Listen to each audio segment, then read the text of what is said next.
Welcome back. We now cross over to our international correspondent, David Kibuuka, who's in Turkey, Istanbul. Dave, what's happening there?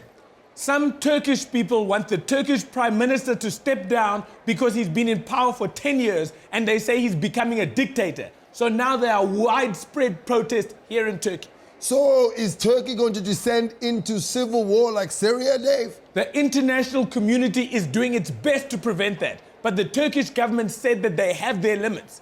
But South Africa really needs to work on its PR, Loy, because there's only bad news coming out of there.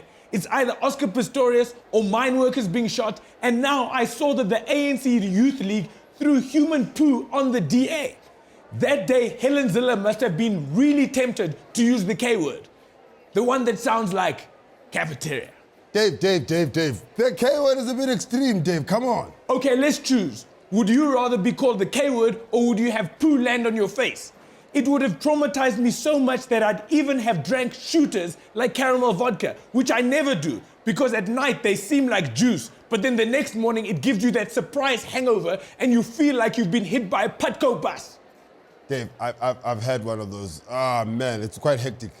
This was probably an attempt by the ANC Youth League to get Helen to say the K word and then they would take her to court for racism. Because one of white people's greatest fears is being accused of being a racist.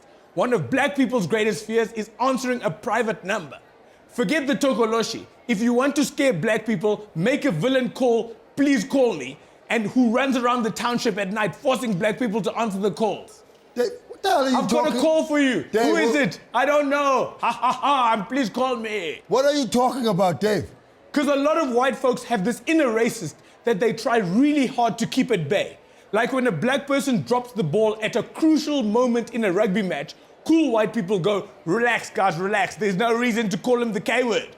But then when someone is throwing fresh poo at you, the inner racist will come out. But Dave, that's inappropriate language. Two wrongs don't make a right, Dave. You know when they eventually invent the time machine, because white people are working on the time machine, and black people go back in time on a history tour, white folks are going to capture us and they will shambok us for the stress that we are giving them here in 2013.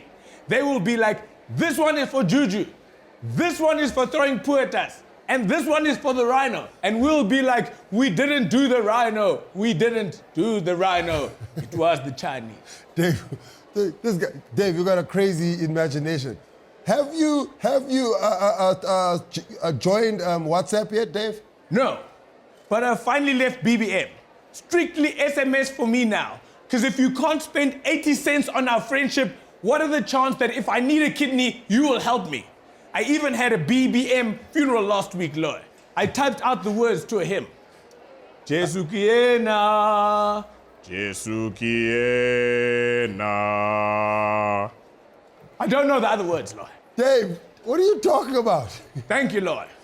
Ladies and gentlemen, that was David Kibuuka all the way in Istanbul. We'll see him next week. News that moves. ENCA.com.